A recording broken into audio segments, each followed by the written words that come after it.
नमस्कार। आजको यो विशेष संवादमा तपाईलाई स्वागत छ। म गोविन्द खड्का।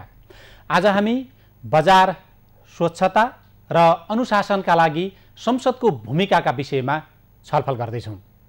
हामीसँग छलफल गर्न आज हुनुहुन्छ उद्योग वाणिज्य तथा श्रम तथा उपभोक्ता समितिका सभापति अब्दुल खान, त्यसैगरी वाणिज्य आपूर्ति तथा उपभोक्ता संरक्षण विभागका महानिर्देशक तीर्थराज चिलुवाल, त्यसैगरी उपभोक्ता अधिकार अनुसन्धान मञ्चका अध्यक्ष उपभोक्ता अधिकार कर्मी माधव तिमिल सिन्हा।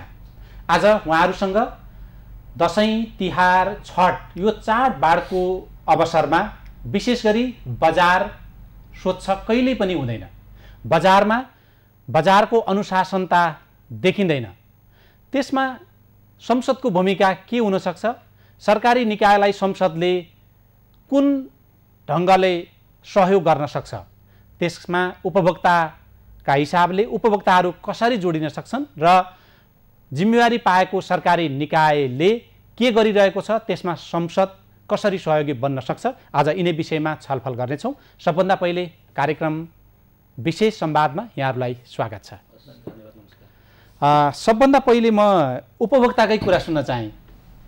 हामीले उपभोक्ताहरूलाई निरन्तर सोधिरहेका छौँ, यो बजार कस्तो छ, तपाईहरूले बजारमा भनेको चिज पाउनुहुन्छ कि पाउनुहुन्न, पाएको चिज तपाईँले चाहेको जस्तो सरकारले भनेको जस्तो पाइन्छ कि पाइँदैन, हामी निरन्तर सोधिरहेछौँ। तपाईँ उपभोक्ता अधिकार कर्मी पनि हो, उपभोक्ता पनि हो। तपाईँले बजारमा अहिले खोजेको चिज, चाहेको चिज पाइरहनु भएको छ? हस्, धन्यवाद यो विशेष संवादको लागि। विशेष गरी नेपालीहरूको महान पर्व दशैं, तिहार, छठ, नेपाल सम्बन्धको पूर्व सन्ध्यामा बजारको स्वच्छताको विषयमा हामीले बहस गरेको अवस्था छ। विशेष गरी दुईजना व्यक्तित्व पनि हुनुहुन्छ। उपभोक्ताको अवस्था अहिले हामीले दुईटा हिसाबबाट हेर्नुपर्छ। उपभोक्ता हित स्वच्छ बजार, प्रतिस्पर्धी बजार, 365 दिन 24 घण्टा वस्तु र सेवा क्षेत्रका उपभोक्ताले अनुभूति गर्ने किसिमको हुनुपर्ने हो। हामी कहाँ विडम्बना के भयो भने उपभोक्ताको अधिकार अकेजनल्ली अब केही समय अगाडि भारत सरकारले प्याज लगायतमा कर वृद्धि गर्यो, हामी प्याजको इस्यु निस्किनु पर्यो, चामल निर्यातमा प्रतिबन्ध गरायो, चामलमा दौडिनु पर्ने अवस्था भयो, दशैं, तिहार, छठ आउँदै गर्दा विभिन्न प्रकारका वस्तु र सेवाको अभाव भएपछि त्यही वस्तुमा दौडिनु पर्ने जुन किसिमको हाम्रो विडम्बना छ। नेपाली उपभोक्ताले नेपालको संविधान 2072 को धारा 44 कले प्रत्येक उपभोक्तालाई गुणस्तरीय वस्तु र सेवा उपयोग गर्ने हक हुनेछ भनेर लेखन त लेखियो। त्यो हक प्राप्त गर्नको लागि के काम गर्नुपर्ने हो, संसदले के गर्नुपर्ने हो, मन्त्रालयले के गर्नुपर्ने हो, नेपाल सरकारले के गर्नुपर्ने हो, मातहतका निकायले के गर्नुपर्ने हो, स्वयं उपभोक्ताले के गर्नुपर्ने हो, वस्तु र सेवाका प्रदायकहरू विशेष गरी तिनीहरूले के काम गर्नुपर्ने हो भनेर हामीले जबसम्म दिशानिर्देश नगर्दाखेरि आजको दिनमा तपाईँले मैले कुराकानी गर्दै गर्दा अब कहाँको उपभोक्ता कुरा गर्ने, हुम्ला, जुम्ला, कालीकोट, रुकुम, रोल्पा, सल्यान, प्युठानका दूरदराजका कुरा गर्ने कि काठमाडौँको मुटु सिंहदरबार अगाडि जुन भद्रकाली अगाडि 2 किलो 5 किलो चिनी पाइन्छ भनेर लाइन बसेको उपभोक्ता कुराकानी गर्ने कि सर्लाही महोत्तरीका चाहिँ सीमा काटेर गएर हेमन्त चाहिँ पारी अघि 2 पैसा सस्तो पाउँछु भनेर चाहिँ त्यहाँका विभिन्न हिसाबले भन्सार शैली गरेर छल्लको लागि रातभरि जागराम बसेर अथवा त्यहाँका प्रहरीसँग चाहिँ एउटा वाद विवाद गरेर चाहिँ सीमा पारी गरेर के किन्यो कि भनेका उपभोक्ता कुराकानी गर्ने कि हुँदा खाने वर्गको कुरा गर्ने कि मध्यम वर्गको कुरा गर्ने कि सम्भ्रान्त वर्गको कुराकानी गर्ने कि भनेपछि उपभोक्ताको कुरा आजको दिनमा गर्दै गर्दा वस्तु र सेवा क्षेत्रका उपभोक्ताहरू नेपाल सरकारको प्रमुख प्राथमिकताको विषय उपभोक्ता हितको विषय नपर्दै गर्दा वस्तु र सेवा दुवै क्षेत्रमा हामीले अहिले चिनी, जिराका केही वस्तुका स्पेसिफिक वस्तु कुराकानी गरेका छौँ। मूल्यका विषयमा हामीले बहस गरेका छौँ। मूल्यका विषयमा डिसाले भन्नुभएको छ, मान्यज्यूले भन्नुभएको छ, संसदमा पनि मान्यज्यूले कुरा उठेको छ, विभिन्न सञ्चार माध्यममा पनि कुरा उठेको छ। मूल्य सँगसँगै दुईटा कुराहरू गौण भएको छ। गुणस्तर के हो, मैले मूल्य तिर अनुसारको वस्तुको गुणस्तर छ कि छैन, त्यो मैले मूल्य तिर अनुसारको वस्तुको गुणस्तर अनुसारको चाहिँ नापतोल छ कि छैन भनेपछि मूल्य, गुणस्तर र नापतोल तीनटा महत्त्वपूर्ण कुरालाई मूल्य सँगसँगै गुणस्तर र नापतोललाई छाया पारेर मूल्य मात्रै हामीले एकदमै उचालिएको अवस्था छ। त्यसकारणले वास्तवमै उपभोक्तालाई अधिकार प्रक्षेपण गर्ने हो, उपभोक्तावादको सिद्धान्तमा बजार सञ्चालन गर्ने हो, राष्ट्रिय अन्तर्राष्ट्रिय उपभोक्ताले चाहेको जस्तो बजार अहिले हामीले चर्चा गरिरहेको दशैं तिहारमा होइन कि कहिले पनि छैन। त्यसकारणले नेपाली उपभोक्ताहरू दिन 2 गुणा रात 4 गुणा वस्तु र सेवा क्षेत्रमा ठगिएको अवस्था छ। एउटा उपभोक्ता तपाईँ म उहाँ नै बिहान बजारमा गएर फर्कदा हो म ठगिएँ कि, म नाप्तोमा ठगिएँ कि, गुणस्तरमा कमजोर छ कि, यो कस्तो वस्तु ल्याए भनेर एकदम त्रैमाम हुनुपर्ने, निराश हुनुपर्ने अवस्था विद्यमान कायम छ। डी साहब, तपाईहरु बजार अनुगमन पनि गरिरहनु भएको छ। उपभोक्ताले चाहेको चिज पाउन पायो हुन्थ्यो भनेर सरकारले चासो राखेको बजार अनुगमनले भ्यू पाउन सकिन्छ। अब त्यो गर्नका लागि गरे हो कि साँच्चीकै उपभोक्ताले चाहेको चिज पाइयोस् भनेर तपाईहरु सक्रिय हुनुहुन्छ? अघि उहाँले भनेको यो विडम्बना हो कि तपाईहरुका लागि बाध्यता हो? होइन, अलिकति उहाँले भने जस्तै वास्तवमा संविधानले कुनै पनि उपभोक्तालाई गुणस्तरीय वस्तु र सेवाको त्यो पाउने हकलाई स्थापित गरेको छ। त्यही बमोजिम कानुनहरू पनि बनेका छन्। सार्वजनिक संसदले उहाँ मान्यज्यूहरू जस्तै सांसदहरूज्यूले बनेको कानुनहरू छ हामीसँग। र अहिले बजार उहाँले भने जस्तो अलिकति केही सीमित वस्तुहरूमा बजारको सिद्धान्त अनुसार चाहिँ नचलेको हो कि भन्ने कुराहरू आएको छ। तर चाहिँ त्यसलाई जनरलाइज गरेर हेर्न मिल्दैन। सबै वस्तुहरूको मूल्य बढेको र त्यसको चाहिँ अस्वाभाविक रूपमा चाहिँ त्यसको आपूर्ति अवस्था चाहिँ टुटेको अवस्था होइन अहिले। र केही वस्तुहरूमा त्यो चाहिँ समस्याहरू देखिएको छ। त्यो हुनुको कारण हामीले बारम्बार भन्दै आएका पनि छौँ। र त्यो हाम्रो आन्तरिक उत्पादनमा भएको कमी र बाह्य बजारमा भएको चाहिँ प्रतिबन्ध वा चाहिँ त्यो उपलब्धताको कमीले गर्दा यो वस्तुको बजार चाहिँ बजारमा चाहिँ कम छ। तर उपभोक्ताहरूले उहाँले भनेको जस्तै चाहिँ के चाहिँ प्लस हो भने उपभोक्ताहरू चाहिँ अहिले चाहिँ हामीले पनि त्यही भनिरहेको छौँ, मूल्यको मात्रै हामी कुरा गरिरहेको छौँ। मैले तिरिरहेको मूल्य ब्रान्डको हिसाबले पनि महँगो हुनसक्छ, डिमान्ड र सप्लाईको कारणले पनि फरक हुनसक्छ मूल्यहरू, र अरू अन्य आन्तरिक कारणहरूले पनि अथवा लागतका कारणले पनि महँगो हुनसक्छ। मूल्यको मात्रै कुरा गरिरहेका छौँ। तर त्यो वस्तु कति चाहिँ गुणस्तरीय हो, त्यसको तौल चाहिँ पर्याप्त त्यो तोकिएको तौल छ कि छैन, त्यसमा लेभल लागेको छ कि छैन, र त्यो वस्तुहरू चाहिँ उपभोग गर्दाखेरि मानव स्वास्थ्यमा हानि हुने किसिमको चाहिँ मिसावटको अवस्था छ कि छैन भन्ने किसिमको हामी सचेत उपभोक्ताहरूले पनि त्यो हेर्न सकेनौँ। र नहेर्दाखेरि तर पहिला यस्तो भयो नि त, मेरो भान्सा बल्छ कि बल्दैन, भरे चुलो बलेर मैले खान पाउँछु कि पाउँदैन भन्नेतिर मूल्य जोडियो होला नि। मैले त्यो किनेर खान सक्ने स्थिति भए पो मैले गुणस्तरको विषयमा चर्चा गर्छु, त्यतातिर बहस केन्द्रित गर्छु, सचेत हुन्छु। मैले किनेर खान सक्छु कि सक्दिनँ भन्नेमा म पुगेपछि त पहिलो कुरा त मूल्यकै आउँछ होला नि। होइन, मूल्यको अघि मैले भने नि मूल्य निर्धारणका विभिन्न फ्याक्टर छन् नि त, त्यो एउटा मात्रै होइन। तर हाम्रो फोकस चाहिँ अहिले चाहिँ उपभोक्ताहरूसँग अथवा व्यवसायीहरूसँग पनि मूल्यको मात्रै कुरा गरिरहेको छ कि। तर मूल्यको हिसाबले चाहिँ त्यो वस्तु तिर्दै गर्दा पोइजन खानेकुरा त भएन नि। कुनै पनि वस्तु मेरो भान्सामा चल्छ भनेर म्याद गुज्रेको वस्तु लगेर त हामी खाँदैनौँ। र चाहिँ त्यो चाहिँ वस्तु चाहिँ खानयोग्य छ कि छैन भनेर त हामीले पनि हेर्नुपर्ने हुन्छ, उपभोक्ताले पनि। सँगसँगै त्यस्ता केही व्यवसायीहरू छन्, यो मौकाको फाइदा उठाउने व्यवसायीहरू, केही सीमित व्यवसायीहरू छन् र जसले चाहिँ त्यस्ता अखाद्य वस्तुहरू मिसावट गर्ने, लेभल नलागेका वस्तुहरू बेच्ने र त्यसरी चाहिँ यो भान्सालाई महँगो बनाउने जुन किसिमबाट एउटा सिन्डिकेट कार्टेलिङ हिसाबले चाहिँ जुन गरिरहेको छ, त्यसैमा लक्षित गरेर हामीले अहिले बजार अनुगमन चाहिँ त्यसरी चाहिँ अगाडि बढाएका छौँ। र यो बजार अनुगमन हामीले आइसकेपछि एउटा कार्ययोजनामा आधारित रहेर अगाडि बढाएका छौँ। यसमा हामीले धेरै पटक पनि भनेका छौँ कि 10 जोडी अवधानमा हामी गएका छौँ। 10 भनेको चाहिँ 10वटा अनुगमन टोलीहरू खटिन्छन्। त्यो भनेको 2टा चाहिँ निगरानी टोलीहरू छन् हाम्रा। त्यो अनुगमनमाथि नै निगरानी, अनुगमनमाथि निगरानी होइन। हाम्रा केही कारोबार स्थलहरू, केही चाहिँ सीमित व्यवसायीहरूको चाहिँ त्यस्ता चाहिँ गोदाम स्थलहरू पहिचान गर्ने, निगरानी गर्ने र त्यसका सूचनाहरू कलेक्सन गरेर विश्लेषणका आधारमा बजार अनुगमन टोलीलाई फिडब्याक दिने। यी ठाउँहरूमा चाहिँ जानुपर्ने छ भनेर त्यसको एउटा चाहिँ म्यापिङ गरिन्छ र त्यसका आधारमा चाहिँ हामी बजारमा गइरहेको अवस्था छ। भलै कतिपय ठाउँहरूमा हामीले देखिरहेको छौँ अहिले केही वस्तुहरू चाहिँ बजारमा सर्टेज छ। त्यो सर्टफलको कारणले गर्दा बजारमा उपलब्धता कम छ र केही उपभोक्ताहरूले त्यो वस्तुहरूको उपलब्धतामा कमी देखिएको छ। तथापि अरू सबै जनरल अब तपाईँले हेर्नुभयो भने बजारमा उपभोक्ताहरूको चाहिँ भान्सा रोकिएको अवस्था होइन। खाद्यमा चामल तपाईँको रोकिएको छैन, दाल गेडागुडी तेलहरूमा तपाईँको चाहिँ अभावको अवस्था होइन। तर चिनीमा मात्रै र केही चाहिँ मात्रामा हाम्रो तपाईँहरूले हरेक दिन अनुगमन गरिरहनु भएको छ।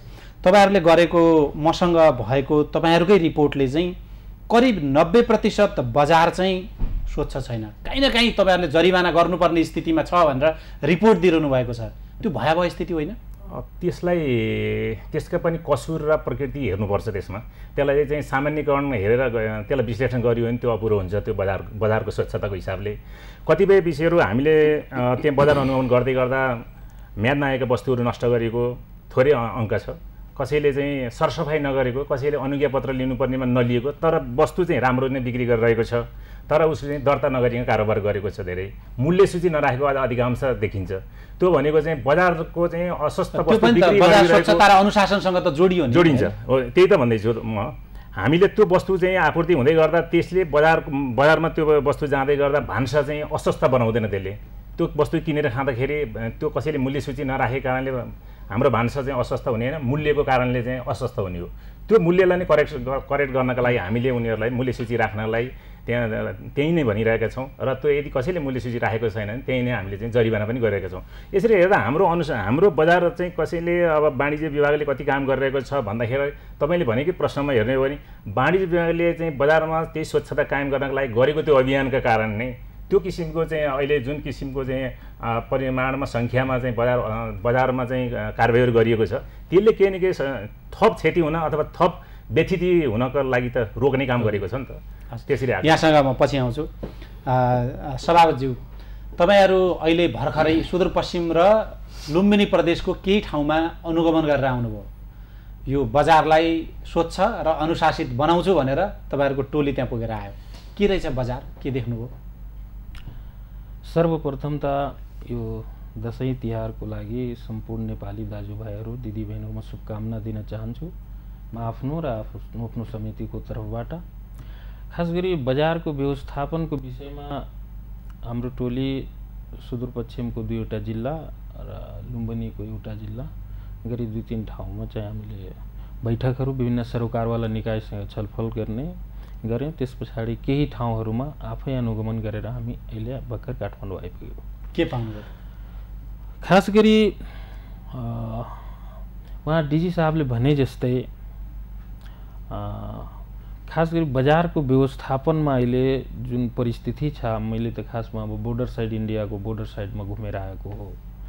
बोर्डर साइडको बजार अस्तव्यस्त अवस्था छ अहिले वास्तवमा, र अस्तव्यस्त मात्र होइन, त्यो यदि हामीले बोर्डरलाई म्यानेजमेन्ट गरेनौँ भने, व्यवस्थापन गरेनौँ भने यो धेरै समस्या अझ पनि बढी निम्तिने अवस्था आउँछ। अर्थतन्त्रदेखि लिएर विभिन्न कामकाजमा उपभोक्ताहरू के कारणले अस्तव्यस्त रहेछ म भनिरहेको छु। उपभोक्ताहरू खासमा माल सामानहरू खरिद्ने काम, वस्तुहरू खरिद्ने काम भारतीय बजारमा गर्ने साना उपभोक्ताहरू होइन, तरकारीदेखि लिएर चिनी चामल प्रत्येक चिज बोर्डर साइडको बजारमा गएर सस्तोमा या कुन हिसाबले किनेर ल्याउने अनि त्यो गुणस्तरीयता चाहिँ आएर नेपालमा खोज्ने यो परिपाटी देखिएको छ क्या हैन। हामीले वस्तु र सेवा गुणस्तरीयताको कुरा गरिरहेछौँ। गुणस्तरीय वस्तु र सेवा उपभोग गर्ने अधिकार सबैको छ, जुन संवैधानिक हकको कुरा गर्नुभयो, धारा 44 को कुरा छ संविधानको, त्यसको 1 नम्बरमा त्यही गुणस्तरीय वस्तु र सेवा उपभोग गर्न पाउने हक प्रत्येक नागरिकको हुनेछ भन्ने कुरा छ। र गुणस्तरीयहीन वस्तु प्रयोग बापत उसले क्षतिपूर्ति पनि पाउनुपर्ने हुन्छ यदि क्षति भयो भने हैन। 2 मा छ, त्यसको उपधारा 2 मा उल्लेख छ भने हामीले हाम्रा उपभोक्ता साथी, हामी सबै उपभोक्ता हो। पहिलो कुरा, हामी जुनसुकै ओहदामा भए पनि हामी सबै उपभोक्ता हो। हामी यदि बानीमा आफ्नो व्यवहारमा चेन्ज गर्दैनौँ, वास्तवमा परिवर्तन ल्याउँदैनौँ भने हामीले सस्तोमा पाउने बित्तिकै भारतीय मार्केटमा गएर एउटा सागदेखि लिएर हामी सबै वस्तु किन्न थाल्यो भने त्यसपछि त्यसको गुणस्तरता नेपालमा खोज्न थाल्यो भने कहाँ सम्भव छ। त्यसकारण सर्वप्रथम त बोर्डरको म्यानेजमेन्ट हुन आवश्यक छ।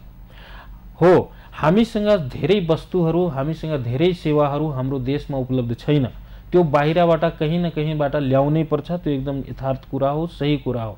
तर जता पायो उतैबाट ल्याएपछि न त्यसमा गुणस्तरीयता हुन्छ, न त सरकारलाई राजस्व आउन सक्छ हैन। त्यसकारण अहिले तपाईँ रुपैडिया बोर्डरमा, हामी आफै रुपैडिया बोर्डरमा पुग्यौँ, प्रत्येक दिन कम्तीमा 10-12 हजार 15 हजारको हाराहारीमा व्यक्तिहरू मानिसहरू ओहोर दोहोर गर्छन् हैन, सामानहरू लिएर आउँछन्। त्यसको हिसाब किताब गर्दाखेरि प्रत्येक दिन करोडौँको चाहिँ राजस्व हाम्रो गुमिरहेको अवस्था छ। वस्तु पनि गुणस्तरीय युक्त पाउँदैन, सेवा पनि राम्रो पाउँदैन हैन। तर हामीले त्यहाँबाट ल्याउँछौँ, राजस्व हाम्रो सरकारले पाउँदैन। यो अर्थतन्त्रमा धेरै घाटा भइरहेको अवस्था छ। त्यसकारण बोर्डर म्यानेजमेन्ट पहिलो कुरा हो एउटा। अर्को कुरा के छ भने उपभोगीय वस्तु र सेवा पाउनु भनेको त गम्भीर मानव अधिकारको विषयवस्तु भएको हो हैन। यसको तपाईले विश्वव्यापी मानव अधिकारको घोषणापत्र 1948 में त्यही कुरा स्पष्ट लेखिएको छ भने गुणस्तरीय वस्तु र सेवा सबै नागरिकले पाउनुपर्छ।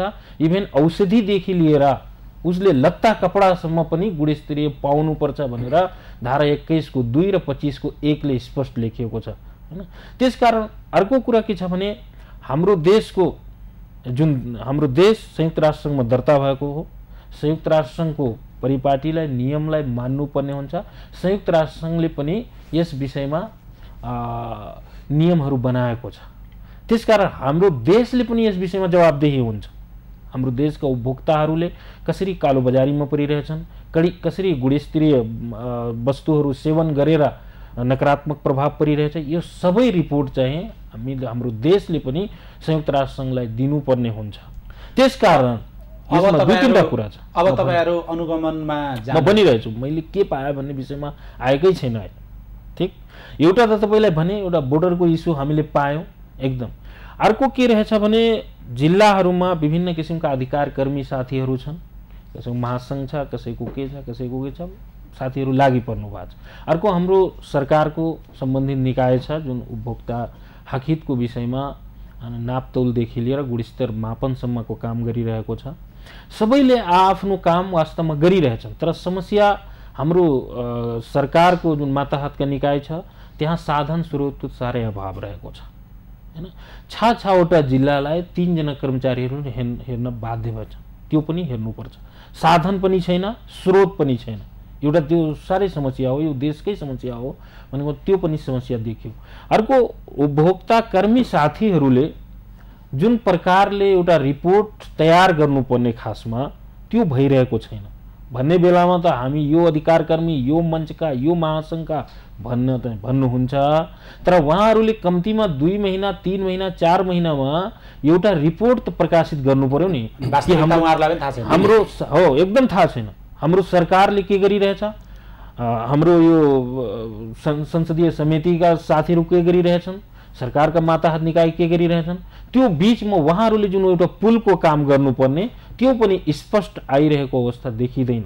त्यसकारण वास्तवमा अधिकार कर्मी साथीहरू पनि चुकिराख्नु भएको छ कहीँ न कहीँ, र हाम्रो सरकारका जुन सम्बन्धित निकाय छन् प्राय उहाँलाई साधन स्रोतको अभावदेखि लिएर अन्य अभावको कारणले गर्दा उहाँहरू जति गर्नुपर्ने, निगरानी गर्नुपर्ने, त्यसको हेरविचार गर्नुपर्ने, अनुगमन गर्नुपर्ने त्यो पनि सकभर भइरहेको अवस्था छैन हैन। अब म अलिकति संसदीय समितितिर फर्किन्छु। एकदम तपाईले अनुगमन गरेर देखेको विषयमा अब तपाईँ काठमाडौँ फर्किनुभयो, अब के गर्नुहुन्छ एउटा। अर्को चाहिँ अघि तपाईँले जे कुरा भन्नुभयो संविधानले हक भनेको छ र त्यो प्राप्त गरेन र यदि त्यो बाफत हानि नोक्सानी भयो भने क्षतिपूर्तिको व्यवस्था गरेको छ।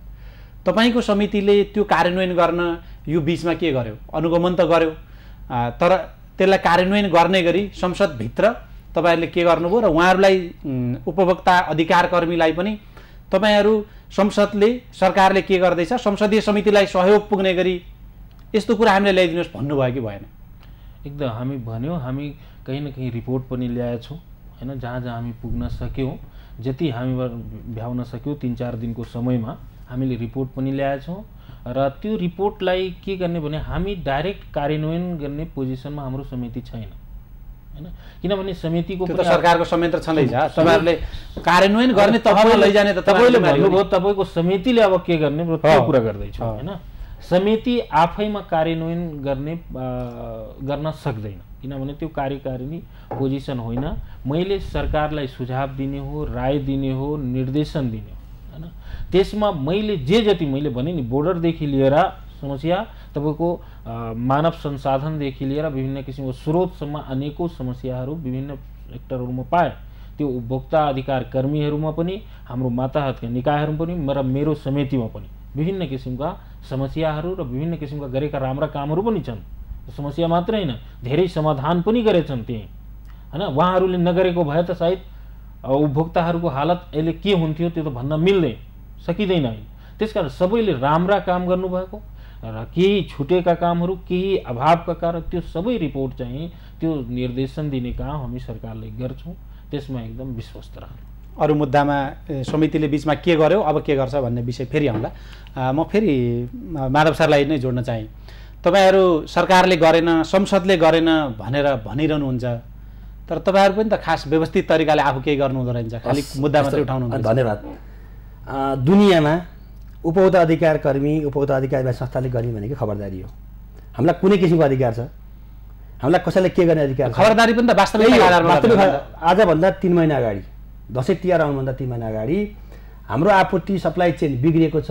सप्लाई चेन ट्र्याकमा ल्याउनको निमित्त खाद्य व्यवस्था व्यापार कम्पनी लिमिटेड सल्टरिङ जस्ता सार्वजनिक संस्थान मार्फत बजार हस्तक्षेप गर्नुपर्छ भनेर सम्बन्धित मन्त्रालयका अधिकारीलाई हामीले बारम्बार भनिरहेका छौँ। तपाईँकै टेलिभिजनमा 50 पल्ट भन्यो हामीले नेपालको स्पष्ट आपूर्ति नीति, उद्योग वाणिज्य आपूर्ति मन्त्रालयले भन्दा अगाडि आपूर्ति नीति जारी गर्यो। सङ्घात्मक रूपमा भएको अवस्थाको आपूर्ति नीतिले अहिलेको हाम्रो फेडरलिजमको अवस्थामा त्यो नीतिले काम गर्दैन। नम्बर 1 आपूर्ति नीति जारी गर्ने के हो सप्लाई पोलिसी, कुन महिनामा के उत्पादन हुन्छ, कुन पालिकामा के उत्पादन हुन्छ, कुन समयमा हाम्रो उत्पादनले पुग्छ, कुन समयमा कति आयात गर्नुपर्छ भनेर वैज्ञानिक तथ्याङ्क राख्ने काम कसको? कृषि पशुपन्छी विकास मन्त्रालय, उद्योग वाणिज्य आपूर्ति मन्त्रालय, प्रधानमन्त्री कार्यालय, अर्थ मन्त्रालय मात्र निकायले गर्नुपर्ने होला नि त। कि हामीलाई कुनै प्रोजेक्ट दिएर कुनै कार्यक्रम दिएर गर भनेर हामीले नगरे भए हामीले त्यसो जिम्मेवारी लिने कुरा हो। अर्को कुरा बजार नीति के हो त? Market policy. अहिले मान्यज्यूले भन्नुभयो नि हामीले चाहिँ यो कसले गरिदिने हो त? हाम्रो सीमाको बोर्डरको व्यवस्थापन कसले गर्ने हो? मार्केट पोलिसी भने के हो त? बजार नीति के हो त? कस्तो हुने बजार नीति? कुन बजारमा के पाइने, कहाँ जाने, के गर्ने, उपभोक्ताको भन्ने कुरा राज्यले नीति नबनाएसम्म त हुँदैन होला नि त। बजार नीति, आपूर्ति नीति, बजार नीति। अर्को महत्त्वपूर्ण कुरा मानवाधिकारका घोषणापत्रदेखि लिएर नेपालको संविधानसम्मको र हामीले उपभोक्ता संरक्षण ऐन 2075 कुराकानी गर्दै गर्दा उपभोक्ता नीति। अहिले तपाईँले नेपाल सरकारलाई हाम्रो देशको चाहिँ राष्ट्रिय उपभोक्ता नीति के हो त? उपभोक्तालाई गुणस्तरीय वस्तु र सेवा कसरी प्रवाह गर्ने भनेर त एउटा नियम त चाहिएला नि त, नीति। भनेपछि यो नीतिको अभावमा के भयो भनेर भने सबै कुरा हाम्रो भद्रगोल भएको अवस्था हो।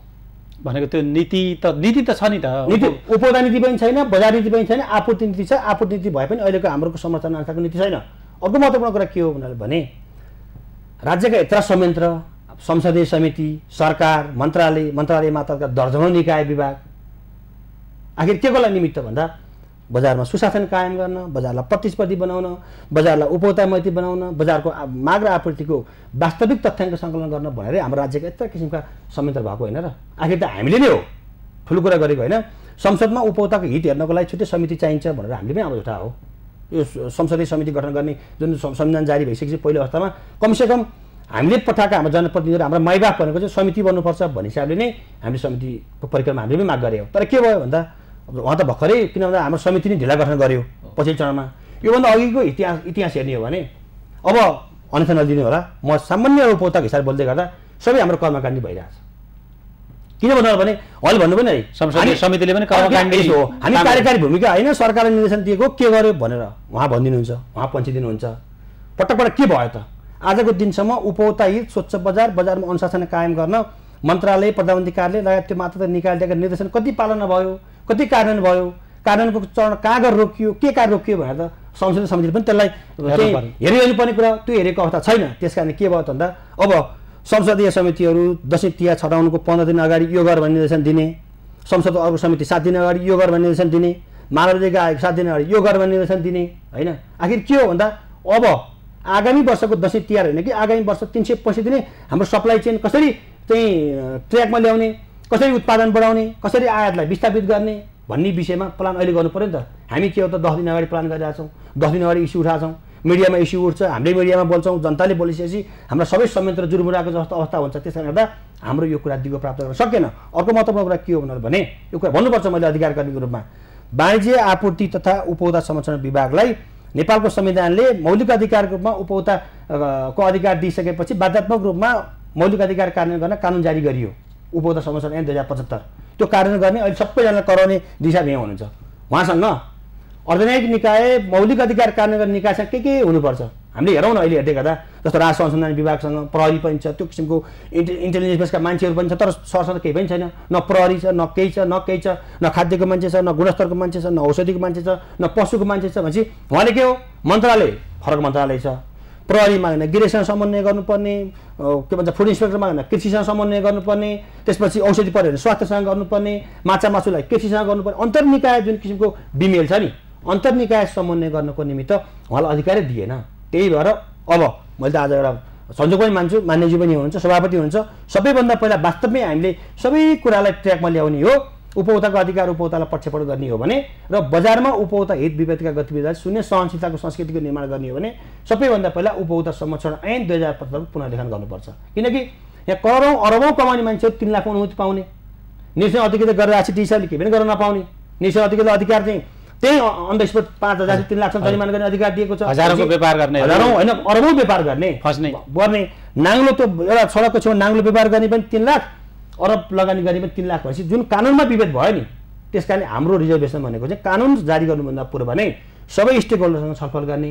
वाणिज्य आपूर्ति उपसंसदीय विभागको अहिले पोखरा एउटा गण्डकी प्रदेशमा एउटा आफ्नो कार्यालय छैन कोसँग समन्वय गर्ने, कमसेकम 7 प्रदेश विभागको कार्यालय गठन गर्ने त्यो किसिमको कुरा आउँदैनन्, त्यो कुरा आउँदैनन्। तर हामी कहाँ के बहस हुन्छ भन्दा जनताको दैनिक भान्सामा चाहिने चामल चिनी गेडागुडी तरकारी लत्ता कपडा अस्पतालको सेवा विद्यालयको सेवा सडकको अवस्थाको विषयमा हामी छलफल गर्दैनौँ, त्यो विषयमा कुरा उठ्दैन। अब हाम्रो संसदमा समितिमा मन्त्रालयमा अन्ततः के हो त भन्दाखेरि बिचौलिया हाई भएर मदिरा खोल्नको निमित्त लबिङ गर्ने, मदिरा खोल्नको लागि यहाँ चाहिँ अनेक किसिमका प्रोपोगन्डा अप्नाउने, हाम्रा नचाहिएका विभिन्न किसिमका सुपारी लगाएको वस्तुको इस्युहरू उठ्ने। तर के हो त भन्दा हामीले सही समयमा कुन मुद्दा उठान गर्ने हो भन्ने विषयमा कुरा भएको छैन। मैले त हिसाब र माने जे हुन्छ 1 मिनट मात्रै, यदि नेपाल सरकारले संसदीय समितिले स्वच्छ बजार कायम गर्नको निमित्त अहिलेका मौजुदा कानुनहरू हामीले 2014 सालको एजेन्सी ऐन होइन सर, अहिले एजेन्सी ऐन 2014 देखिबाट आवश्यक सेवा सञ्चालन 2017, कालोबजार अन्य सामाजिक अपराध 2032, स्ट्यान्डर्ड नाप तौलन खाद्य ऐन 2023 जुन हाम्रा हजुरबाका पालाका कानुन, हजुरबाको पालाका कानुन त्यो बलियो थियो त्यो बेलामा, त्यही कानुन पनि राम्रो थियो। तर हामी लोकतन्त्र गणतन्त्र के तन्त्र पार गर्दै अहिले यो तन्त्र आउँदै गर्दा पनि हामीले कानुनलाई समस्यापछि परिमार्जन पनि गरेनौँ। भएका नियम र कानुनलाई सार्थक र प्रभावकारी कानुन गर्नको निमित्त कसको भूमिका के हुने हो अहिले भन्नु पनि मान्यज्यूले। आजको दिनमा विभागसँग मैले भने नि थोरै सिधै विभागसँग सबै स्रोत साधन जनशक्ति भइदिएको भए विभागले यत्रो किसिमको नेतृत्व पाएको छ त। मैले सरबाट उचाले गएँ फेरि, किनकि त्यो थोरै समयमा सरको रिजल्ट देखिसकेको छ क्या। कसरी आपूर्ति सहज गर्ने, कसरी बजारलाई एउटा अनुशासनमा कायम गर्ने, कसरी अधिकार पक्षपन गर्ने, कसरी गलत काम गर्नेलाई दण्डित गर्ने, राम्रा काम गरेर पुरस्कृत गर्ने भन्ने किसिमको एउटा सिनारी देखियो नि त। हो भनेपछि त्यो गर्नको लागि सबभन्दा पहिला अब विशेष गरी मान्यज्यूले आग्रह पनि गर्न चाहिँ संसदीय समितिले विभागलाई बलियो बनाउनको लागि चाहिने स्रोत साधन जनशक्तिको व्यवस्थापन गर्ने, नियम कानुन र समस्यापछि परिमार्जन गर्नको लागि अब पार्लियामेन्टलाई घचघचाउने पनि र सँगसँगै भएका नियम र कानुनलाई कार्यान्वयन गर्ने के चाहिन्छ। जस्तो अहिले भन्नुभयो उहाँले हाम्रो अधिकारै छैन। जब उपभोक्ता संरक्षण ऐन 2075 जारी गरिसकेपछि हामीले केही पनि होइन। अहिले उही तपाईँले बोलाएर बोल्नुभयो भने जनताका देखेका प्रेमका गुनासो फलाकिने हो, यहाँबाट कराउने हो, भुक्ने हो। त्योभन्दा बाहेक न हामी अनुगमन जान्छौँ न हामीलाई कुनै मेन स्ट्रिममा राखेको छ। जहाँसम्म लाग्छ मान्यज्यू आइसकेपछि पनि सबै अधिकारवादी संस्थालाई बोलाएर छलफल पनि गर्नु भएको छैन, किनकि हामी प्राथमिकता पर्दैनौँ। समस्या त्यो छ। त्यस कारणले नेपाल सरकारको संसदीय समितिको प्रधानमन्त्री कार्यालयको सबै निकायको प्रमुख प्राथमिकताको विषय उपभोक्ता हाम्रो छ नि स्वच्छ बजार सुशासन कायम गर्न धेरै टुल्सहरू छन्। त्यो मध्येमा अनुगमन, नियमन, कारबाही, प्रमोसन, आपूर्ति सहज। अहिले एकदम जोडिहाल्छु आपूर्ति सहज। अहिले बजारमा के अभाव हो त? लत्ता कपडा त अभाव छैन, चामल किन्न लाइन बस्नु पर्दैन, आलु प्याज किन्न लाइन बस्नु पर्दैन। चिनी र जिराको धेरै चर्चा छ। जिरा पनि समस्या छैन, थोरै मूल्यमा बाहिर आवाज उठेको छ। अहिले भनेको यत्रु बसमा र चिनीमा दुईटामा लाइन बस्नु परेको छ। बुझ्नुभयो नि, बसमा र चिनीमा लाइन बस्नु परेको छ। त्यसलाई कसरी व्यवस्थापन गर्ने भनेर त मैले त जहाँसम्म लाग्छ उद्योग वाणिज्य आपूर्ति मन्त्रालय नै एकदम निधाएर बसेको हो कि मध्य निन्द्रामा हो कि चिर निन्द्रामा हो कि के अरे निधाएर जस्तो एक्टिङ गरेको हो कि मैले मन्त्रालयको कमजोरीले गर्दाखेरि यो सबै समस्या सिर्जना भएको छ।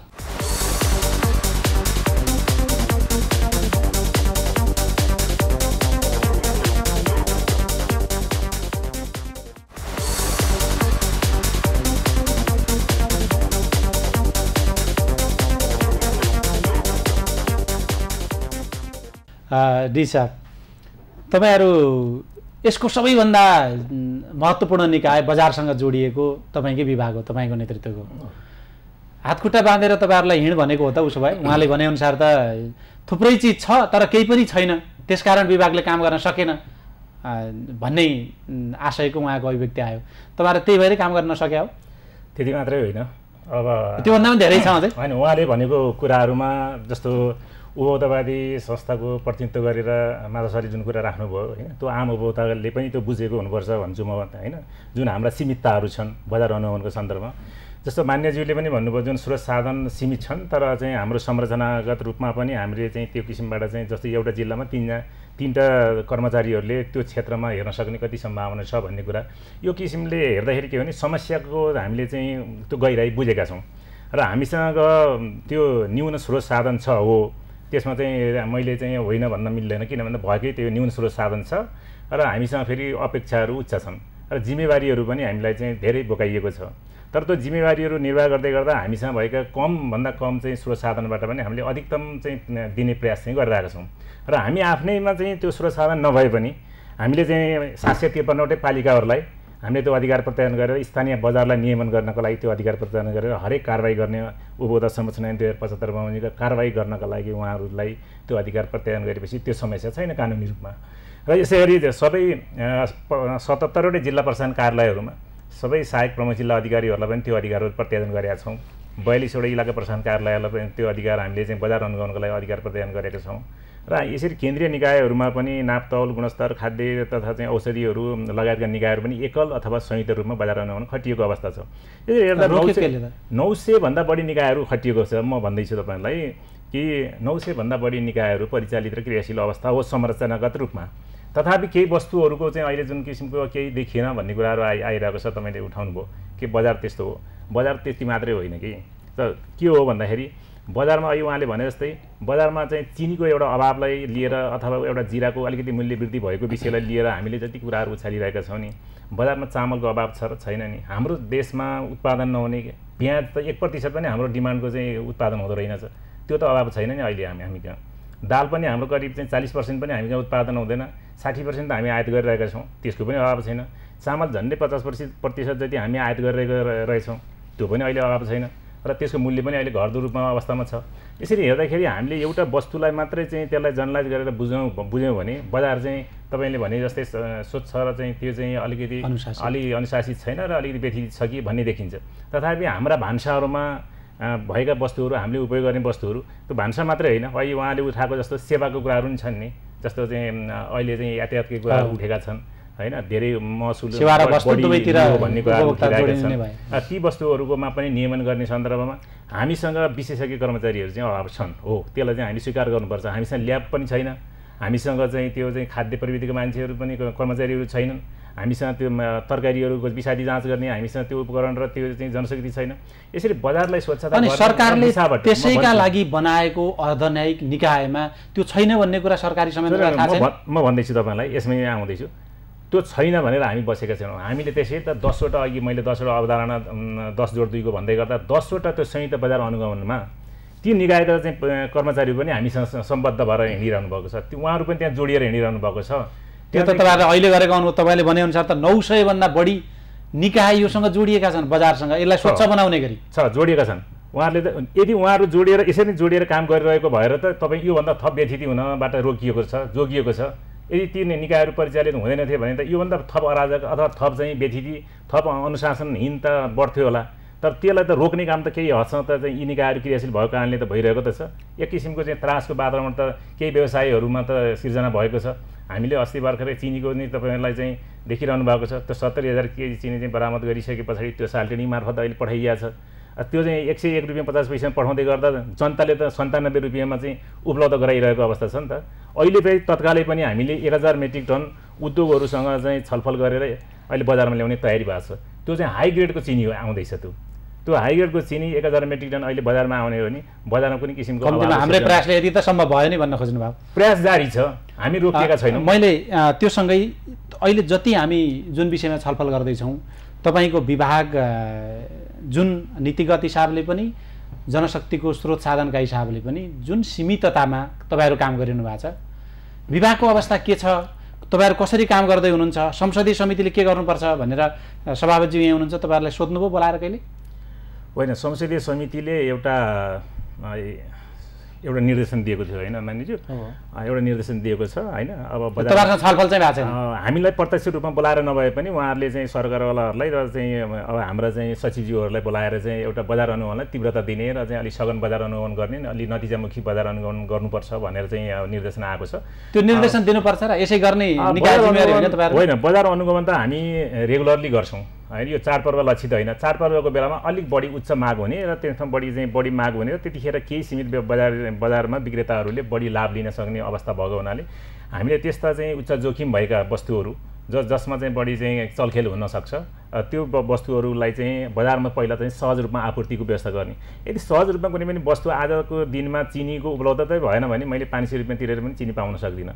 तर पहिलो काम भनेको हाम्रो सहज रूपमा बजारमा त्यसको उपलब्धताको कुरा हो। त्यसपछि चाहिँ गुणस्तर र मूल्यका कुराहरू आउँछन्। त्यो गुणस्तरीय वस्तु र सेवाको बजारमा सहज रूपमा जब उपलब्धता हुन्छ अनि हामी मूल्यका त्यसपछि हामी अन्य पक्षहरूको हामी बजार अनुगमन गर्छौँ। तर खासमा चाहिँ बजार अनुगमनको पाटो भनेको अझ पछाडि आउँछ। सबभन्दा पहिला त आपूर्ति व्यवस्थापन गर्नु पऱ्यो। अब पहिला त हाम्रो उत्पादनै छैन, उत्पादन बढाउने कुराहरू ती अरू लङ टर्मका कुराहरू होलान्। अहिले तत्काललाई बजारलाई सम्बोधन गर्ने हो भने त्यो सबै विषयमा मैले फेरि पनि जान्न खोजेको संसदले कति चासो राख्यो, संसदीय समितिले कतिको चासो राख्यो, तपाईँहरूसँग छलफल गर्यो? व्यक्तिगत र अब हाम्रो संस्थागत रूपमा विभागलाई चाहिँ अस्ति सार्वजनिक लेखा समितिले बोलाएर छलफल गरेको छ। यो विषयमा चाहिँ बजार अनुगमनलाई कसरी अगाडि बढाउने, बजार अनुगमनको बारेमा के भइरहेको छ भन्ने सन्दर्भमा सार्वजनिक लेखा समितिमा हामीले हाम्रा कुराहरू, हामीले गरिरहेको चाडपर्व लक्षित कार्ययोजना अनुसारका कामहरू, काम कारबाहीहरू र चाहिँ जरिवानाको अवस्थाहरू, हाम्रो अनुगमनमा देखिएका प्रवृत्तिहरू, ती सबै कुराहरू हामीले सेयर गरिसक्यौँ संसदको चाहिँ सार्वजनिक लेखा समितिमा। र उहाँले निर्देशन पनि दिनुभएको छ र यो चाहिँ दसैँ पछाडि फेरि त्यसको प्रगतिको अवस्था उहाँले खोजिरहनु भएको छ, त्यो हामी उपलब्ध गराउँछौँ। र यसमा चाहिँ संसदीय समितिले पनि चासो राखिरहेको अवस्था छ। त्यसमा सभाज्यू डी साहबले अलि चासो राखिरहेछ त भन्नुभयो, तर घटनाक्रम हेर्दा उहाँले छलफल गर्न पाइएको छैन भन्दा उहाँहरूलाई तपाईँहरूले बोलाउनु भएको छैन। मूल समिति त लेखा समितिले एउटा विषय जोडियो होला, छलफलमा बोलायो, तर समितिमा छलफल गर्नुपर्ने जिम्मेवारी प्राप्त, अधिकार प्राप्त कार्यक्षेत्रका हिसाबले त तपाईँको नेतृत्वको समिति हो, समितिले खासै सक्रियता देखाएको जस्तो देखिएन नि। समिति उहाँले भने जस्तै अलिक ढिलो पनि गठन भयो र म त अझ झन् ढिलो भयो। मलाई आएको 1 महिना अलिक बढी हुन लाग्यो हैन। त्यस पछाडिमा आए पछाडि 2 चोटि मन्त्रीज्यूलाई, सचिवज्यूलाई, सहसचिवज्यूलाई मैले आफ्नै समितिमा बोलाएर 1 चोटि हैन 3 चोटि आपूर्ति मन्त्रालयलाई, अर्थ मन्त्रालयलाई निर्देशन दिएको छ समितिले। के निर्देशन भन्दैछु 5-31 गतेको बैठकले, हाम्रो समितिको बैठकले यस्ता अब चाडपर्व लक्षित विभिन्न किसिमका कालाबजारीहरू, विभिन्न किसिमका कृत्रिम अभावहरू हुने भएको कारणले गर्दा चिनीको साह्रै अभाव र यस्ता अन्य मसलाजन्य पदार्थहरूको साह्रै अभाव हुनेछ, अभाव गराइने पनि छ। त्यसकारण चिनीको सहज आपूर्ति जसरी भए पनि छिटोभन्दा छिटो मिलाउनु यो निर्देशन दियो। त्यस पछाडि त्यो निर्देशन के भयो भने म आफै केही प्राइभेट सेक्टरका साथीहरू आउनुभयो, विभिन्न किसिमका बिस्कुट फ्याक्ट्रीदेखि लिएर चाउचाउ फ्याक्ट्रीका साथीहरू आउनुभयो। म आफै मन्त्रालयमा गएँ। आफै मन्त्रालयमा गएपछि मन्त्रीज्यूलाई लगायत सचिवज्यूहरूलाई बसाले अब कसरी हुन्छ, तपाईँ सरकार टु सरकार अहिले चिनी मगाउनुहुन्छ भने कम्तीमा 3-4 महिना लाग्छ। तपाईँ मन्त्रालयमा सहजीकरण गर्न जानुभयो? सहजीकरण गर्नकोले मैले अरू के गर्न सक्छु र हैन, सहजीकरण नै हो मेरो, अरू त के हुन सक्छ। मन्त्रीलाई समितिमा बोलाउनु पर्ने हैन र? मैले भने नि समितिमा म आफै 2 चोटि भन्दा बढी बोलाइसकेँ मन्त्रीज्यूलाई। त्यो के भइरहेछ भनेर फलोअपमा मन्त्रालयमा स्वयं आफै पुगे। हेर्नु पुगेर अब कसरी चिनी हामी आपूर्ति गर्न सक्छौँ, उहाँहरूले के भन्दै हुनुहुन्छ भने 1 हप्ताको मौजुदात हामीसँग छ, 1 हप्ता पछाडि चाहिँ हामीले अब उत्पादन बन्द गर्नुपर्ने अवस्था आउँछ हैन, तपाईँले कसरी पूर्ति गर्न सक्नुहुन्छ। सरकारबाट ल्यायो भने 3 महिना 4 महिनाको प्रोसेस हुन्छ। त्यसकारण कम्तीमा 7 दिने सूचना निकालेर 10 दिने सूचना निकालेर प्राइभेट सेक्टरलाई दियौँ हैन, र यो सहज आपूर्ति हो। चाडपर्वको समयमा जुन 2-3% बढी उपभोग्य वस्तुहरूको उपभोग हुन्छ त्यो चाहिँ सहज आपूर्ति होस् भनेर उहाँले पनि ठिक छ भन्नुभयो, सबैजनाले ठिक छ भन्नुभयो। तर समस्या कहाँ देखियो भने जबसम्म यो विषयमा एक द्वार प्रणाली हुँदैन तबसम्म यो समस्या समाधान हुने देखिँदैन। किनभने डिजी साहबको आफ्नै समस्या छ, सचिवज्यूको आफ्नै समस्या छ, मन्त्रालयको आफ्नै समस्या छ। मैले सबैजनासँग छुट्टा छुट्टै पनि कुराकानी गरेको हो। उहाँहरूको भनाइअनुसार कम्तीमा कुनै पनि वस्तु बाहिरी मार्केटबाट भारत लगायत अन्य थर्ड कन्ट्रीबाट ल्याउनु पर्यो भने 3 महिनासम्मको प्रोसेस चाहिन्छ एकदम सहज रूपमा आपूर्ति गर्नको निम्ति। अब यस्तो चाडपर्व नजिक भइसकेपछि यो प्रोसेस गरेर त समाधान छैन। हाम्रो कमी कमजोरी त्यो देखिएको छ। मन्त्रालयको पनि यहाँकै समितिले होइन चिनीमा 1% भन्सार लाग्ने गरी निर्देशन दिएको त्यो कार्यान्वयन भयो कि भएन खोज्नुभयो त? एकदम खोजे हजुर, अहिले पनि खोजि नै रहेछु। के रहेछ त कार्यान्वयन किन भएन चाहिँ पत्ता लगाउनु भयो कि लाउँदै हुनुहुन्छ? समस्या त्यही भनिरहेछु। यहाँ कोलाई कहाँ समाउने, एकजनासँग जाँदाखेरि अर्कोलाई टाल्ने, अर्को जनासँग जाँदाखेरि अर्कोलाई यो जुन टाल्ने प्रवृत्ति छ यो विभिन्न किसिमका बाजिने खालको जुन नियम कानुनहरू छ फेरि गएर अर्थमा टुङ्गिन्छ। अब अर्थ मन्त्रालयले उद्योग मन्त्रालयसँग कुरा गर्दा अर्थ मन्त्रालयले सुनि नै रहेको छैन, उसले एप्रुभल दिँदैन भने तहसमा हामी ल्याउनै सक्दैनौँ, अर्थको कुरा जोडियो। त्यसकारण यो धेरै अलिकति गोल चक्कर जस्तो कानुनहरू पनि छ। वास्तवमा उहाँले भने जस्तै कानुन नियमहरू धेरै परिमार्जन गर्नुपर्ने हुन्छ र केही नयाँ कानुनहरू थप्नुपर्ने हुन्छ र केही नयाँ कानुन बनाउनु पर्ने हुन्छ। त्यसकारण त्यसको निम्ति हामी समितिमा एकचोटि छलफल गरिसकेका छौँ हैन। छिटोभन्दा छिटो सम्बन्धित मन्त्रालयले उपभोक्ताको विषयमा विधेयक ल्याउनको लागि मैले केही दिनमै अहिले निर्देशन त दिइसकेको छैन, तर चाहिँ एउटा छलफल हामी गरिसकेका छौँ। निर्देशन दिनेछु कि नयाँ कानुनहरू कसरी हामी उपभोक्ताको विषयमा बनाउन सक्छौँ भन्ने कुरोमा निर्देशन दिएर त्यो विधेयक ल्याएर छलफल गरेर जे जति हुन्छ सबैजना उहाँहरूलाई पनि बोलाएर छलफल गर्ने एउटा कुरो। अनि उहाँले भन्नुभयो हामीहरूलाई बोलाउनु भएन, अहिले यहाँ हुनुहुन्छ भनेर बोलाउँछु भन्नुभएको त होइन नि? होइन, त्यो कुरा होइन। मैले सबैजनाको कम्तीमा लिस्टिङ गरिसकेको छु, तर यो बिचमा अलिकति अब हाउसको र यतातिर समितिको टाइमिङ नमिलेर समस्या परेको हो। 1 महिनामा के कति नै गर्न सकिन्छ हैन। फेरि इस्युहरू पनि थुप्रै, उता कहीँ उद्योगीहरूको आउँछ, त कहीँ आपूर्तिको आउँछ, त कहीँ उपभोक्ताको आउँछ, थुप्रै इस्युहरू आएको कारणले गर्दा वास्तवमा अहिले म बस्न सकेको छैन। किनभने म आफै सिक्न चाहन्छु, म आफै धेरै कुराहरू जान्न चाहन्छु, के गर्ने कसरी गर्ने हैन, काम कसरी सहज रूपमा गर्न सकिन्छ भने त्यो प्रोसेसमा म छु। र अर्को कुरा अनुगमन भन्ने अब यो चाडपर्वलाई गरेर 2, 4, 10 दिन 20 दिन देखाएर होइन, यो निरन्तर गर्ने हो। मेरो प्रयास त्यो हो। हामी समितिले पनि निरन्तर गर्ने हो, सरकारले पनि निरन्तर गर्नुपर्छ र उहाँहरूले अनुगमन र मूल्याङ्कन त संसदीय समितिको सबैभन्दा महत्त्वपूर्ण काम हो, जो विशेष अवस्थामा मात्रै समितिले गरिरहेको देखिन्छ।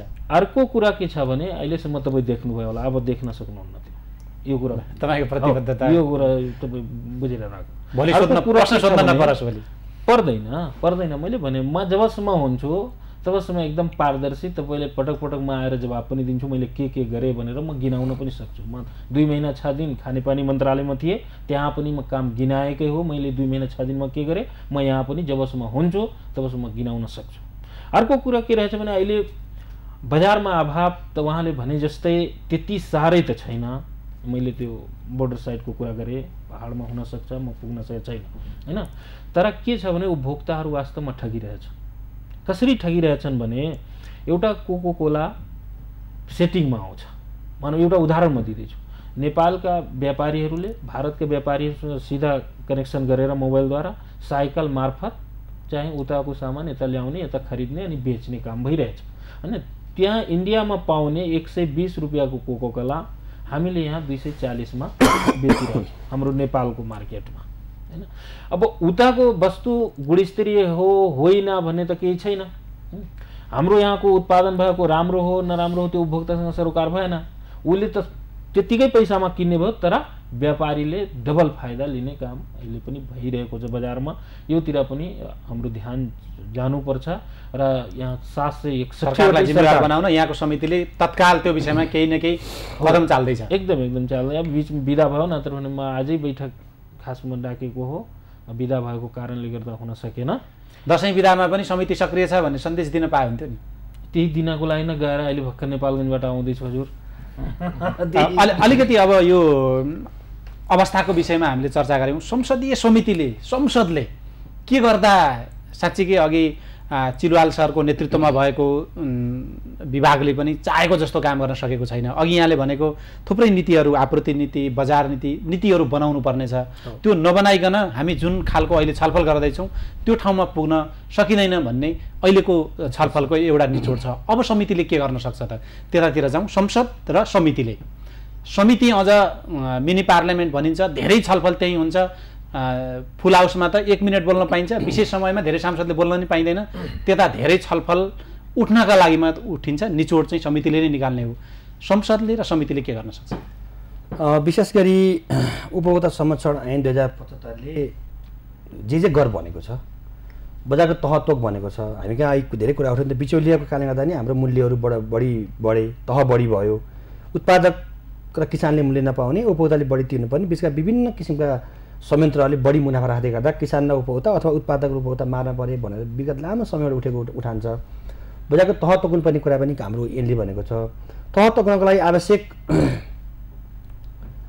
व्यवस्थापन मिलाइदिने काम, कानुन गर्नलाई चाहिने सबै किसिमका संयन्त्र गर्ने काम चाहिँ अब संसदीय समितिले, मन्त्रालय, सरकारलाई अब निर्देशन दिनको लागि मात्रै निर्देशन होइन कि कार्यान्वयन गर्नको लागि र कार्यान्वयन गरेर यसको विवरण यति दिन पठा भन्ने किसिमको अलिक कडा खालको निर्देशन दियो भने के हुन्छ जस्तो तपाईँ त कानुन व्यवसायी पनि हो।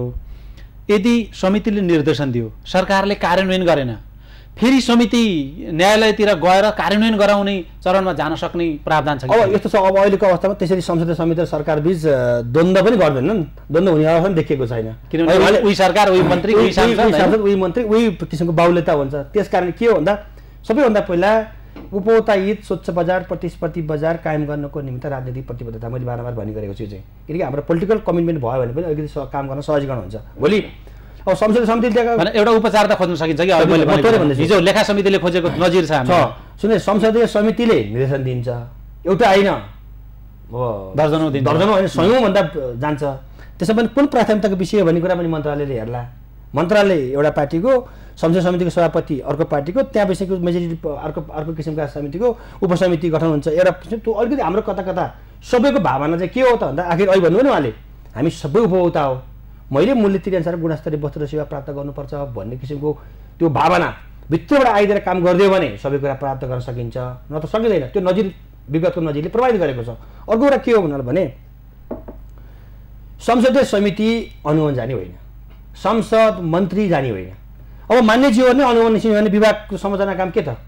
विभागको चाहिँ धनगढी कार्यालय काम के हो, विराटनगर कार्यालय काम के हो, भैरवा कार्यालय काम के हो, यहाँ केन्द्रमा भएको विभाग काम के हो भन्दा मान्यज्यूहरूले के गर्ने हो भन्दा विभागलाई चाहिने नीति नियम कानुन निर्देशिका स्रोत साधन जनशक्ति राष्ट्रिय अन्तर्राष्ट्रिय अभ्यास सबै कुराको व्यवस्थापन गरिदिने। बरु के गर्न सकिन्छ भन्दा विभाग र त्यो बजार अनुगमन र स्वच्छ बजारको अभियन्ता जो त्यो कार्यमा सम्बन्ध हुन्छ उहाँलाई लिएर कमसेकम राष्ट्रिय अन्तर्राष्ट्रिय अभ्यास कसरी चाहिँ विदेशीले अनुगमन केरी गरेको छ, नियमन केरी गरेको छ, आपूर्ति कसरी सहज गरेको छ, कसरी उत्पादन बढाएको छ, कसरी उपभोक्ताको अधिकार उपभोक्तालाई प्रक्षेपण गरेको छ भन्ने विषयमा एक्सपर्ट भिजिट गर्न सक्छ। तर हामी यहाँ के भयो भन्दा प्र्याक्टिस चाहिँ मन्त्री हिँड्ने मान्यज्यूहरू अनुगमन भनेको यसलाई अलिकति अझ मैले तपाईँको प्रश्न उत्तर जान्न चाहेँ। बजारको स्वच्छता र अनुशासनको विषयमा अनुगमन गर्ने होइन, तर जे निर्देशन संरचना नीतिगत व्यवस्था के छ भनेर स्थलगत रूपमा जानकारी लिन चाहिँ सकिन्छ, त्यो पनि सकियो। अर्को कुरा के गर्न सक्छ भन्दा जस्तो विभाग मन्त्रालयलाई दिएका निर्देशनहरू विभाग मन्त्रालयले गरेका काम कारबाहीहरूप्रति के छ भनेर सुस्पष्ट रूपमा अनुगमन गर्न सकिने अझ बढी राम्रो हुन्छ, इफेक्टिभ पनि हुन्छ। तर हामी यहाँ के भइदियो भन्दा अब अहिले यसो हेरिन्छ ऐश्वरले भन्नुभएको 753 पालिकामा अनुगमन त सरकारमाथि गर्नु पर्यो नि होइन। 753 पालिकामा उपमेयरको जस्तो नगरपालिका महानगरपालिकामा उपप्रमुख समेत अनुगमन टोलीमा देखिन्छ। कानुनले एउटा थोक गर भनेको छ, हामी कहाँ उपप्रमुख नै उपाध्यक्ष अनुगमन हेरिदिने होइन, जो आफै बसेर समितिको अध्यक्ष भोलि बजारमा केही समस्या पर्दा पनि निर्णय गर्नुपर्ने न्यायिक समितिको मान्छे आफै अनुगमन हिँड्नुभएको छ, उहाँ आफै निर्देशन अधिकारी हेर्नुभएको छ। भोलि समस्या आएर कसले निर्णय गरिदिने त आफै फिल्डमा गएपछि त्यो किसिमको कन्ट्रोभर्सी हुन्छ भन्ने हिसाबले पनि एउटा चेक एन्ड ब्यालेन्सको लागि पनि के हो त भन्दा हो अहिले हाम्रो संसदीय समितिले के गर्न सक्छ भन्दा चिनी ल्याउनलाई निर्देशन दियो, के भयो कार्यान्वयन गरिएन। अब आज भोलि आज त घटस्थापना दिनमा हामी बहस गरिरहेका छौँ। अब दसैँ त सबको घरमा छिरिसकेको अवस्था छ, आइसक्यो। अब 1 किलो 2 किलो चिनी ल्याउनलाई घन्टौँ लडाइँ गरेर आफै झगडा गरेर 3 घन्टा 4 घन्टा 5 घन्टा लाइनमा बस्नु परेको छ, त्यो पर पनि प्राप्त गर्न सकेको छैन। हाम्रो सुपथ मूल्य पसल अब कर्मकाण्ड हिसाबले म कर्मकाण्ड नै भन्छु, यसलाई अनुसन्धान लिनु होला। कर्मकाण्ड हिसाबले 10 बजेर 5 बजे 9 बजेर 5 बजे खोलिएको छ, त्यसलाई कसरी बिहान 7 बजेबाट बेलुका 7 बजीसम्म खोल्ने? कमसेकम म एउटा प्राइभेट सेक्टरमा चाहिँ काम गर्ने मान्छेले 5 बजे मेरो अफिस छुटेपछि म 7 बजीसम्म गएर किन्छु भन्ने किसिमको हिसाबले त्यो सुपथ मूल्य पसल कसरी सञ्चालन गर्ने, त्यहाँ बढीभन्दा बढी मात्रामा कसरी नागरिकको फ्लो गर्ने, कसरी मूल्यवृद्धि नियन्त्रण गर्नको लागि त्यो एउटा चाहिँ प्रतिनिधिमूलक रूपमा चाहिँ स्थापित गर्ने, कसरी गुणस्तर कायम गर्न प्रतिनिधिमूलक रहने भन्ने हिसाबमा जानुपर्ने थियो हाम्रो संसदीय समितिहरू पनि। अहिले के भयो भन्दा हिजो एउटा अस्ति आज 3-4 दिन अगाडि संसदको सार्वजनिक लेखा समितिले नेपाल सरकारलाई निर्देशन दियो, अब प्रत्येक पालिकामा चाहिँ सुपथ मूल्य पसल खोल्न भनेर 7 दिन अगाडि निर्देशन दिइरहेको छ। भनेपछि यो निर्देशन दिनको लागि निर्देशन दिने होइन, यसले जनतालाई के हुन्छ भन्दा जनता गुमराह पर्छ, जनतालाई अझ अन्याय हुन्छ। कमसेकम के हो त भन्दा अहिले संसदीय समितिले आपूर्ति सहज गर्नको लागि आपूर्ति व्यवस्थापन गर्नको लागि सबै ढोका खुल्ला गर्नुपर्छ। कसरी बजारमा जे किसिमको बजारमा क्राइसिस देखेको छ त्यो सप्लाई फ्लो कसरी बढाउन सकिन्छ भन्ने हिसाबले संसदीय समितिले चाह्यो भने त्यो सम्भव हुन्छ। अब जहाँसम्म लाग्छ कार्यकारी समिति त होइन, कार्यकारी समिति नभए पनि आखिर मेजर पार्लियामेन्टमा पनि उहाँहरूकै भूमिका हुन्छ। मान्यज्यूहरूले गर भनिसकेपछि उदाहरणको लागि मान्य मन्त्रीज्यूलाई पनि डी हिसाबले गरेर चाहिँ सभाज्यूले भन्दै गर्दा त आकाश पनि फरक हुन्छ। उहाँलाई एउटा विभागीय प्रमुख कर्मचारीको रूपमा हेरिन्छ भने उहाँलाई त के हो त सहयात्री सहकर्मी आफ्नै साथीको हिसाबले हेर्दै गर्दा त्यो कुरा अझ बढी महत्त्व हुन्छ। किनभने संसदले सरकार जन्माउने हो जन्माउने हो। भोलि उस्तो पर ल यो कारणले गर्दा हामीले दिएका देख्न पारे हामी मन्त्रीलाई चाहिँ यो गर्छौँ त्यो गर्छौँ भनेर उहाँले त मन्त्रीको बेला एकैमा जान सक्ने अवस्थामा रहन सक्छ। त्यस कारणले अहिलेको मेजोरिटी कुरा भनेको चाहिँ आपूर्ति व्यवस्थालाई सहज गर्ने, बजारमा प्रशस्त मात्रामा वस्तु भयो भने पो अनुगमन गर्ने, नियमन गर्ने, मूल्य गुणस्तर नाप्नु ठै भयो भने अहिले जस्तो केमा गर्ने केमा कसमा गर्ने भनेर अनुगमन मात्रै गर भन्ने निर्देशन दिनुभन्दा पनि आपूर्ति सहज बढाउने, अनुगमनलाई बढाउने, स्वच्छ बजार र सुशासनको एउटा महत्त्वपूर्ण पाटो भनेको अनुगमन हो। त्यसले सबै कुरालाई अनुशासन कायम गर्छ, मूल्यलाई पनि कायम गर्छ, गुणस्तरलाई पनि कायम गर्छ। कसैले कार्टेलिङ गरे पनि गर्छ, कसैले अखाद्य वस्तुलाई चाहिँ प्याकिङ गरेको छ, भ्रमपूर्ण सूचना दिएको छ, मिसावट गरेको छ, म्याच सकिन लागेका वस्तुहरू चाहिँ गाउँका दूर पठाउन लागेको छ। सबै कुरा रोक्ने भनेको चाहिँ कसले हो भन्दाखेरि अनुगमन रोक्ने कुरा हो। अनुगमन महत्त्वपूर्ण कुरा हो। त्यसलाई बलियो संसदीय संसदीय समितिले आवश्यक नियम कानुन नीति निर्देशिका स्रोत साधन जनशक्ति सबै कुराको व्यवस्था पनि गर्नु पर्यो। कानुनमा भएका छिद्रताहरूलाई पनि टाल्ने काम पनि गर्नु पर्यो। कानुन त उहाँहरूले बनाइदिने हो, उहाँहरूले संशोधन गर्ने हो, उहाँहरूले खारेज गर्ने हो भनेपछि उहाँहरूको महत्त्वपूर्ण भूमिका हुन्छ। अर्को कुरा चाहिँ के हो भने एकदम हामी सबैले कुरा मनन गर्नुपर्छ, बजार सबैको हो। संसदीय समिति, मन्त्रालय, सरकार, प्रधानमन्त्री कार्यालय, विभाग, कर्मचारी, सामान्य नागरिक, प्रधानमन्त्रीदेखि सामान्य नागरिक हो। अहिले के हो भन्दा सबभन्दा चासो भनेको हामीले हुँदा खाने वर्ग जो बिहान बेलुका मजदुर गर्छन्, बिहान बेलुका मजदुर गरेर परिवार पाल्ने व्यक्तिको अभिगत के छ होला बजारको मूल्यले भन्ने विषयमा जानुपर्छ। सरकारले बजार अक्षेप गर्नको निमित्त जन्माएका संस्थाहरू छन् नि, जुन सार्वजनिक संस्थानहरू, ती संस्थानहरू मार्फत बजारमा हुन सक्ने खालका कुरालाई चाहिँ प्लानिङ गर्नु पर्यो क्या। हामीसँग कार्यजना भएन, आपूर्तिको हाम्रो प्लान पनि भएन। र अर्को कुरा के हो त, विधिको शासन र कानुन राज्यको अनुभूति गराउनको निमित्त सुन्नुहोस् है, विधिको शासन र कानुन राज्यको अनुभूति गराउनको निमित्त बजारमा जुन किसिमको सबै व्यक्ति नबनाऊ, सबै व्यापारी गलत छैनन्, केही व्यक्तिहरूले जुन अराजकता मचाएका छन् तिनीहरूलाई कारबाही गर्नको लागि सबै उपभोक्ता, व्यापारी, सञ्चारकर्मी, मान्यजीवहरू, अनुगमन गर्ने निकाय, समाजका सबै तह तबकाका नागरिकको महत्त्वपूर्ण भूमिका हुन्छ। यदि कुनै प्रकारको समस्या कुनै प्रकारको कैफियत भयो भने जोसुकै होस् यो निर्मम भएर विभागलाई, संसदीय समितिलाई, अधिकारकर्मीलाई, सञ्चारकर्मीलाई, प्रहरीलाई खबर गरिदिएर जिम्मेवार नागरिकको भूमिका उपभोक्ताले निर्वाह गर्नुपर्छ। अर्को महत्त्वपूर्ण कुरा भनेको एउटा वस्तु र सेवाको आयातकर्ता उत्पादक विक्रेता भए पनि म हजारौँ वस्तुको उपभोक्ता है, मैले अन्याय गर्न हुन्न, यो सङ्कटलाई मैले अवसरको रूपमा लिनु न भन्ने किसिमको इमान्दारिता व्यवसायमा हुनु पर्यो। र अर्को सबैभन्दा महत्त्वपूर्ण कुरा व्यापारीको पनि उपभोक्ताको पनि सबैको भनेको के हो त, राज्य हो। अहिले राज्य भनेको सहर पनि हो, उहाँ पनि हो, होइन? राज्य सबैभन्दा बढी जिम्मेवार भइदिने, सबैभन्दा नागरिकको उत्तम थलो त संसदै हो। त्यस कारणले जिम्मेवार राज्य, इमान्दार व्यवसायी, सचेत र जागरुक उपभोक्ताको माध्यमबाट मात्रै बजारमा स्वच्छता कायम गर्न सकिन्छ, सुशासन कायम गर्न सकिन्छ, अनुशासन कायम गर्न सकिन्छ र बजारवादको सिद्धान्त अनुसार बजार चलाउन सकिन्छ।